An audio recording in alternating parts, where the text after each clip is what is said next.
Sino nga bang hindi matatakam dito sa Crispy Patang Pride ng Mandaluyong. Tumba-tumba sa dami. At tumba-tumba din sa bigat. Ito ang collaboration na hindi nyo inakala. Sabay-sabay nating libutin ang Mandaluyong. Mula sa mga putok-batok na paborito hanggang sa quality at affordable steak na pang-resto. At kahit saan naman ay may mabigat na dahilan para kumain, di ba, Lane? Tama. Kaya naman wag na natin patagalan mga Cubs. I-try na natin.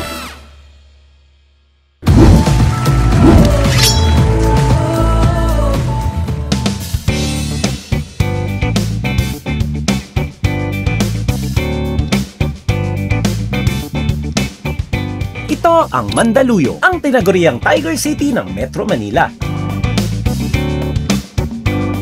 Dito'y mabilis ang galawan, busy ang mga tao, at hindi na rin mabilang ang mga pagkain sumikat dito. At syempre dahil usapang sikat, diretso na agad tayo dun sa pinakaalaman. Kapag kasi ang usapan ay putok-batok na crispy pata at ulo, iisang tindahan lang ang buong bibig ng mga tao dito. Tumba-tumba crispy pata dahil dito tayo dinala ni Miss Lane Bernardo. Ito nga pala si Elaine, o mas kilala bilang si Lane Bernardo. Food vlogger na kilala sa mga viral niyang street food videos na madalas niyong napapanood sa Facebook, sa YouTube, at sa iba pang social media platform. Isa rin siyang proud mother at isa na ring restaurant owner. Tama yung narinig nyo. Sa katunayan nga ay isa sa mga titikman natin mamaya sa dulo ng video na to ay ang pinakabago nilang resto. Pero dito muna tayo sa first stop. Bakit nga ba tumba-tumba ang tawag nila dito? Dati daw, puro mga lasing yung pumupunta dito. Kaya pag naglalakad, pag ganun-ganon.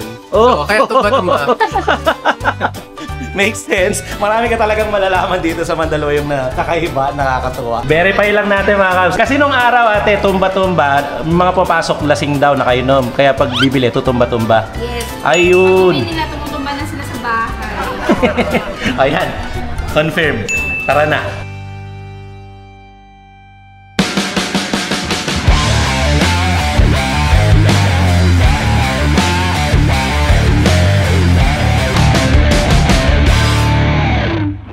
Ano mga Cubs? Kainan na mga Cubs. And welcome dito sa Mandaluyong para tumikim ng mga iba't ibang pagkain. Pero umpisahan muna natin dito sa Crispy Pata. At syempre, bago tayo mag-umpisa, kasama natin si Lane Bernardo. Hi mga Cubs. Ayan, at gusto ko lang sabihin bago tayo mag-umpisa na happy 100k subscribers sa'yo, Miss Lane Bernardo. Thank you. Grabe. Dati napapanood natin siya sa Facebook, pero ngayon talagang nag-boom na sa YouTube at nakakatuwa na nakikita natin ang mga kapwa food vlogger natin na nag-e-explore ng mga ganitong pagkain. Ayan, kamusta naman? Bakit dito tayo napunta sa Tumba-Tumba Crispy Pata? Kasi, sure ako hindi ako mapapahiya sa'yo dahil sa dami ko ng vinlog ng mga crispy pata, isa sa mga masasarap. Para malaman mo na totoo, kailangan mo muna matry. Actually, hindi na ako makapaghintay. Kanina ko pa ito gustong pisilin mga Cubs. Off-cam pa lang. Kasi ang luto, tingnan nyo naman. At palagi ko itong nakikita sa mga vlog. Sabi nila, Mandaluyong, malapit lang dun sa may marketplace at doon kami nag-park ngayon. Tip lang. Ngayon pala nagbibigay namin tip. Tara, kuha tayo dito. Sabay na lang siguro tayo. Okay. Pasensya nyo na mga Cubs. Isa na lang po ang aming dinatnan dito. Dahil na sold out Diba? agad. Uy, grabe. Uy, deadly pero masarap. Cheers, Nay. Cheers! Cheers!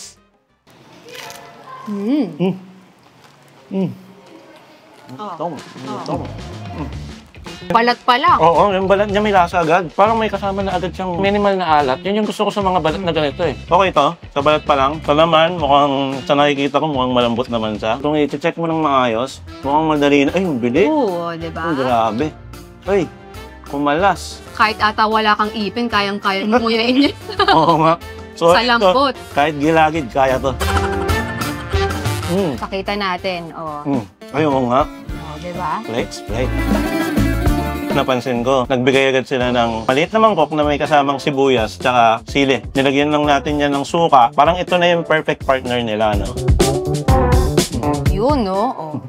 Literal na magkakamay ka dito. Parang hindi ka mag-enjoy kung magkukutsara ka, no? Pag crispy pata Yun yung experience na hindi mo mababayaran, diba? At bukod dyan sa crispy pata, hindi lang naman kasi crispy pata meron dito porket tumba-tumba crispy pata pangalan, no? Meron din sila dito na asado na dila o asadong lengua. Tapos meron din tayong lumpiang Shanghai. Parang sa crispy ulit tayo, Lane. Subukan natin to. Natikman mo na ba to sa kanila? Hindi pa, first time pa lang. Sige, wala mo nang sausawan mga Cubs. Cheers! Cheers! Malamdam agad yung karne sa loob. Ang giniling. Tignan mo yung laman. Solid. Di tinipid. Siksik, Hindi naman malayo yung lasa niya sa normal na lumpiang Shanghai na alam natin, no? Pero kasi, ang nakakatuwa nga dito, yun nga, siksik siya. So yung kagat mo, alam mong hindi lang wrapper yung kinain mo. Well, depende siguro sa no? Pagka yung murang lumpia lang, puro pabalat. Pero ito, okay naman eh. Ang tataba pa, Gaano ka kadalas dito, Leg, sa Tumba-Tumba Crispy Pata? Siguro nakadalawang vlog na kami dito. Actually, noon curious kami dito. In-attempt namin noon. Kaso pandemic, hindi kami malaya na mag-travel. So, hindi madaling pumunta sa mga lugar-lugar. Stay lang kami sa Pampanga. Sabi kasi ng may-ari, 40 years na daw sila dito. So, nagulat nga ako, sabi nila dati yung pricing nila, 35 pesos ha. Imagine mo, ganun nakatagal. 35 pesos isang crispy pata? Noon kasi, oo. Nung nag-start sila, imagine mo, tapos ngayon, etong hinanda nila sa atin, may dalawang size kasi sila eh. Isang XL tsaka isang jumbo. Ito? Jumbo. So, 870 pag jumbo. Mukhang Pag malaki. isang size nila, 820. Kasi itong ganitong size, parang kahit 5 tao kaya to eh. Kasi dalawa pa lang kami mga kaps, hindi pa namin nakakalahati eh. Pero yung who knows, baka mamaya maubos namin bigla. Mahirap din naman mapasobra. So, lagi namin pinapaalala to ha. Medyo putok-batok talaga yung mga content. Eh, kung kayong nanonood, wag niyo pong masyadong palagi. Alalay lang. Oo, alalay lang. Katulad yan, dito muna ako. Subukan natin tong dila daw ng baboy. Pasado siya. So, para rin siyang estopado, ganun. Tapos yung nilagay dila, so lengua. Lasang alam mo yung sauce ng parang pork and beans, parang may tamis asim, parang ganun. Na-try mo na to dito? Hindi pa. Sige, try Ngayon natin. ko lang nalaman na may ganyan pala dito. Lagay natin sa kanin. Yun, no? Oh, let's go, mga kabs. Kutsarain na natin. Sibuyas, saka sili para mas masarap. Uy, sili. Totoo po. Dumagdagin lutong. Pati yung sili malutong. Pero okay yung sausawan. Manamis-namis siya kahit suka siya. Parang na-pressure ako. Lalagyan ko rin ba ng sili? Kahit ako sa'yo, ito yung paboritong part ko. Ay, yan talaga yung pinakapaan. Yun, no? Ang bilis ah. Oh, ayan. Let's go. Ibang klase, puding-pudi. Solid kahit ano, walang arte, walang pinipili. Solid. Pero guys, isang karangalan na makasabay ang Team Canlas. Hindi. Isang karangalan na nakaupo ngayon, si Miss Lane Bernardo. O sige na, huwag na tayo magbola. Ang misis ko, ang big fan mo. Super big fan. Pero woman. Camera woman. Camera angle number 2. Baling mo ay camera woman. Baka kasi hinahanap nyo, no? Dahil sa mga nakarang episode, puro si camera woman. Andiyan pa rin naman siya. At siya ang super big fan ni Miss Lane Bernardo. At dahil sa kanya, nakilala ko nga si Lane Bernardo sa mga videos. Tapos yung mga pinupuntahan namin, halos parehas lang din. So, hindi malayo na balang araw ka. Finally nga eh. Magkikita kami, oo. At ito yon, si Miss Lane Bernardo, ang ating pinaka-tour guide dito. So, kung saan man niya tayo dadalhin, wala akong idea. Isa itong sorpresa. Ngayon ko lang nalalaman habang nagsushoot tayo kung saan kami pupunta. Bahala na kung saan mo ako dadalhin mamaya, Mandaluyong, maraming hidden gem dito, maraming nakatago. Sa tansya mo, nakailang vlog ka na na Mandaluyong base yung mga kinainan mo? 4, 5. Marami na yun. Sa dami na rin kasi, no? Puro mga, hindi ko na matandaan yung iba eh. Actually, special mention ko na, bago tayo mabot dito, pumunta kami ng Charlie's. Kaya lang, jam pack pala talaga doon. Blockbuster, solid. Pila agad. Wala pang lunchtime, Hindi kami makasingit, mga kabso. Tinira ko lang kasi baka alam ng mga tao Mandaluyong Charlie, di ba? Baka hanapin eh. Pumunta po kami. Ayaw lang natin makigulo. Kasi blockbuster na po. In-attempt naman natin. Tara, kain tayo.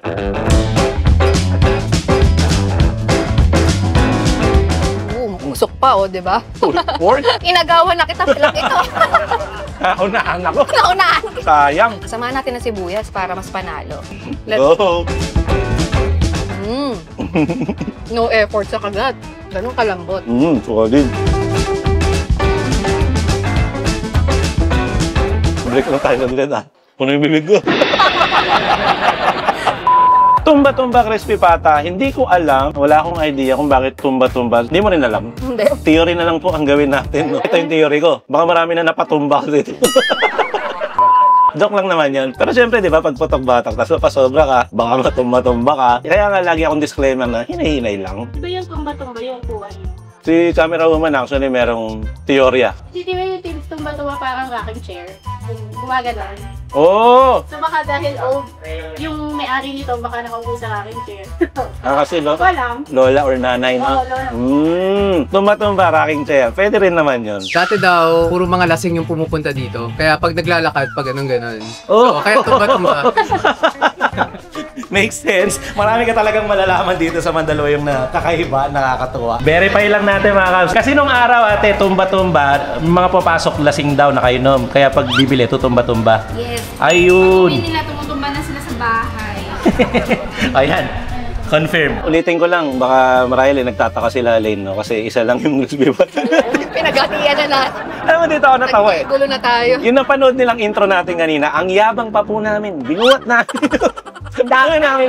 Ang daming tray. Tumba-tumba sa dami. Tumba-tumba sa bigat. Nung kumain kami, isa na lang. Kadahilanan po, sold out agad. Naubusan. Bilis. Kahit maaga kami dito, naubusan pa rin kami. Kaya kung kayo ay bibili dito, feeling ko mag-coordinate muna kayo online or kunin yung Advance contact number. order. Oo, tama. Yun, ganun. Again, yung tip dito, kung gusto nyo matikman to, kasi walang parking po eh. Nasa ano eh, papasok ka pa eh. Marketplace pa. Katabi naman kasi no, ng marketplace. Ayun, yun yung mga tip namin. Nakuha ko lang din kay Lane yun, tsaka kay Carter, nasa likod ng camera. Yan yung mga tips na kung gusto nyo magmandaluyong. Sila po ang lokal talaga dito. Alam nila to. Saan kaya tayo dadalhin ni Lane Bernardo? Punta na tayo dun sa next. Tara, Let's go! try na natin.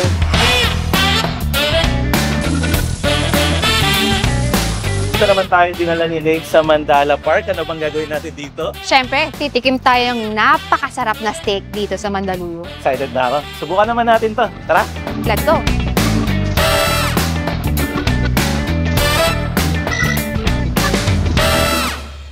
Dito naman tayo sa Shaw Boulevard, Mandala Park tayo ngayon. At kasama pa rin natin Lane Bernardo, dito niya tayo dinala. Bakit nga ba kayo dito napunta? Kasi sa Mandaluyong, sila yung sikat ngayon na nag-o-offer ng very affordable na steak. Nakikita ko nga dito sa harap natin, merong isang malaki at merong mukhang pang solo lang. Ano naman itong mga itong in-order? So, ito yung kung tawagin na grass-fed ribeye. Meron silang solo na 500 pesos. Tapos, ito naman yung platter nila. Kung grupo kayong pupunta, nasa 2,000 pesos. Oo, okay. Pero parang isang kilo naman na yata. 1 kilo na to. Oo. Tapos, may kasama na siyang side dishes na carrots, tsaka corn, and potato marbles. Siyempre, meron ding steak sauce, meron ding gravy. Depende naman sa iyo kung anong gusto mo sa steak eh. Yung iba kasi gravy talaga hanap. Tayo mga Pinoy actually. Nakita ko mamula-mula pa siya. Oo, medium rare. Kapag ganun yung doneness niya, siyempre malambot yun. Mas madali siyang nguyain, mas madali siyang kainin. Siguro tikman muna natin. Medyo social muna tayo ngayon pagkatapos na pangmasa. Putok-batok. Let's go!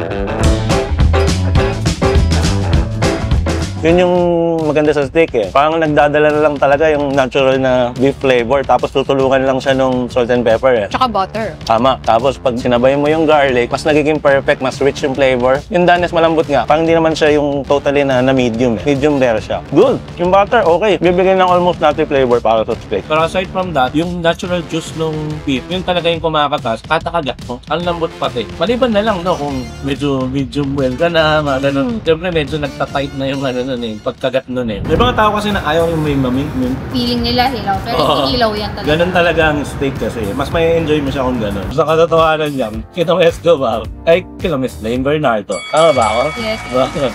Paano ka naman napunta sa ganung venture? Paano ka Kasi nagkaroon ng actually, Escobar? mga Cubs, yung pinaka-may-ari ng Escobar, nagpa-vlog sa amin din. Eh, syempre kami nung asawa ko, favorite namin steak. And bukod pa doon, ang pinaka-nagbenta sa amin dito, yung affordable lang siya. Kasi, di ba, pag narinig mo steak, Social, eh, ha? isipin mo agad parang mahal, di ba? So, syempre kami, nagpa-vlog kami. Pinakikita namin sa mga viewers Masarap. namin, pang masa. So, eto, bukod sa favorite na namin, alam pa namin na ma-offer namin sa mga viewers namin, very affordable.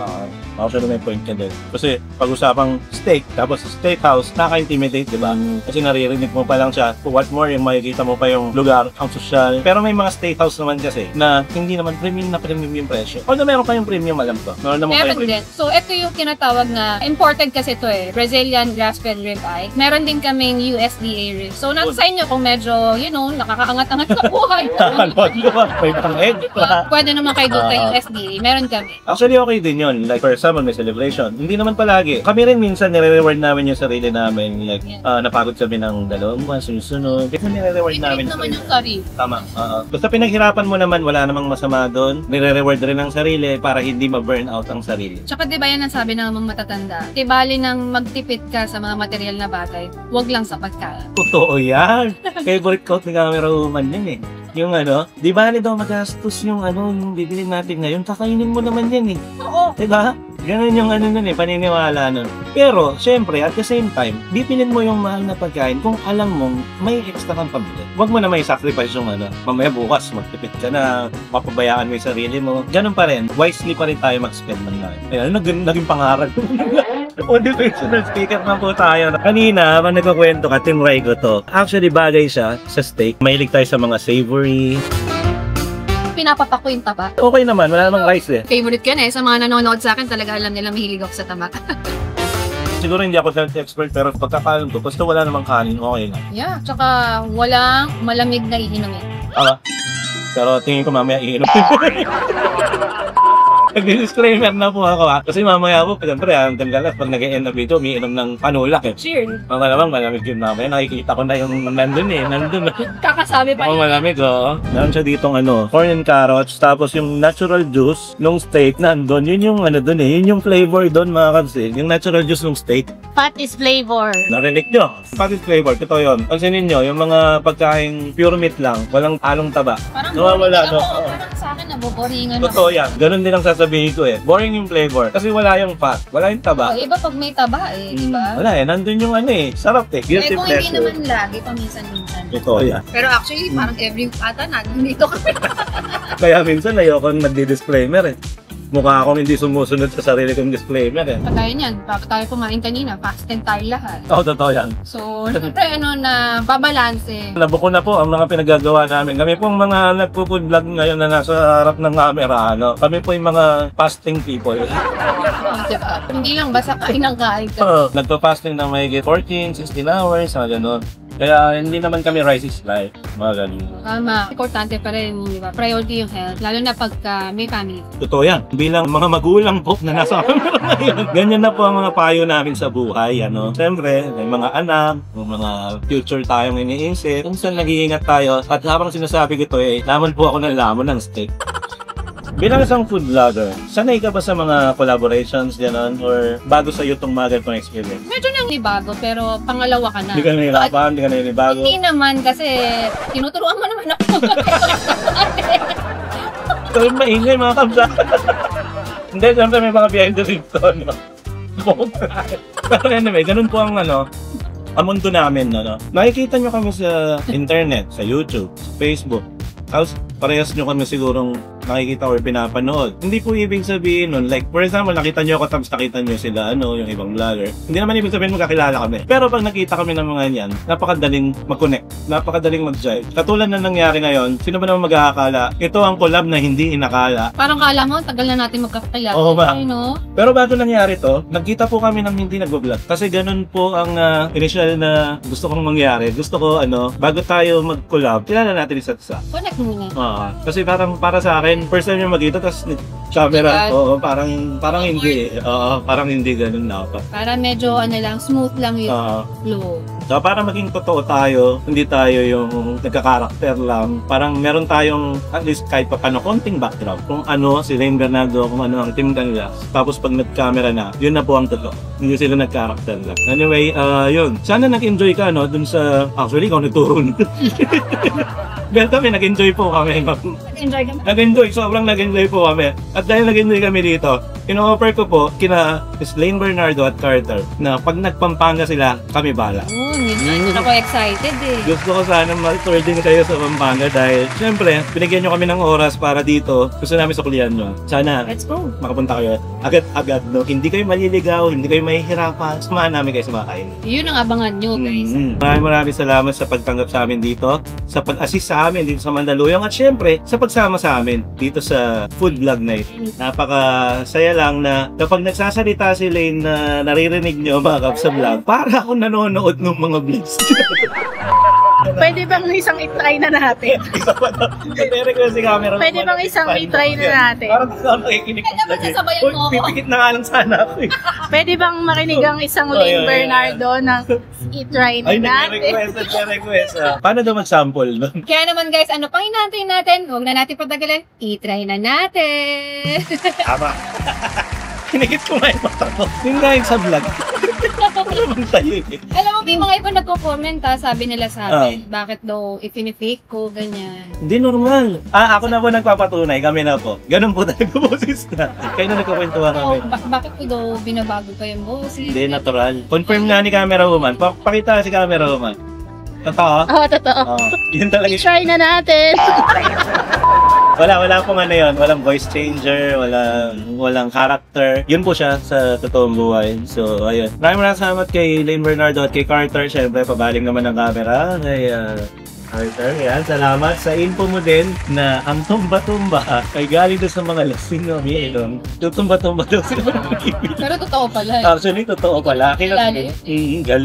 Well, siguro malapit na tayo magtapos dahil nagpapatigyan na tayo. Halos magpaalaman na po sa episode na to, pero hindi ko pa natitikman to. Pakita ko lang sa inyo mga Cubs, no? Feeling ko naman okay lang naman kamayin to. Tapos may kasamang bawang, may kasamang taba. Dito natin itip. Tingin ko wala naman pupuntahan to kundi vertical bite. Cheers tayo. Cheers. Cheers!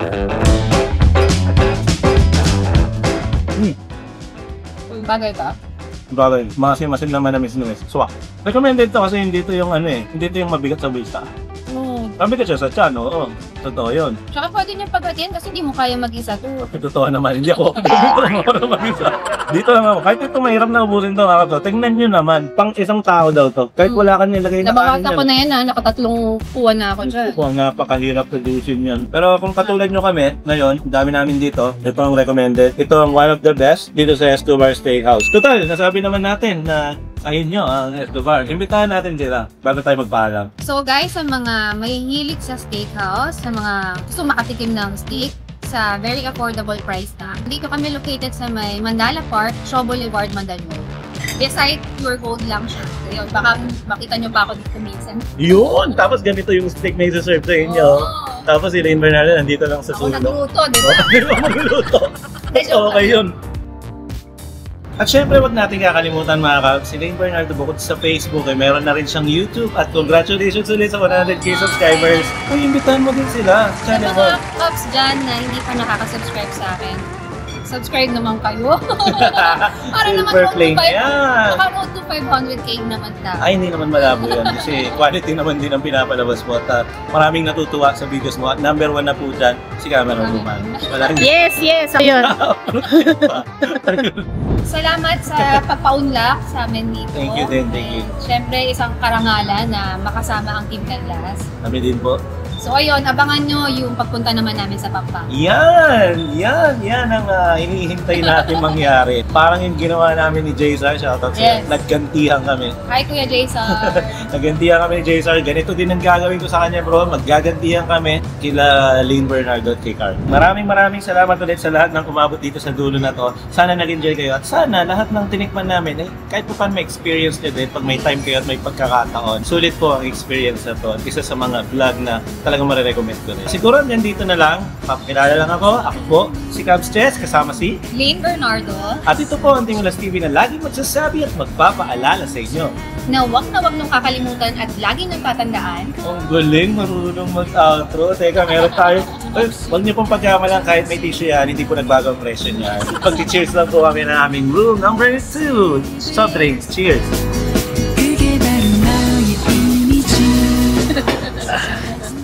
Solid experience. Bitaw ko na. Ito pa, outro. Tingnan natin kung alam niya. Talaga naman yaman! Kenny! Oh, bye! Peace out! Alright! Miss Lane Bernardo, mga Cubs. So, maraming salamat. Carter, thank you very much. And salamat din sa lahat ng bumubuo ng Escobar Steakhouse at sa Tumba-Tumba Crispy Pata dito sa Mandaluyong. Thank you po sa inyo. 1, 2, 3, go! Alright! Hawak namin!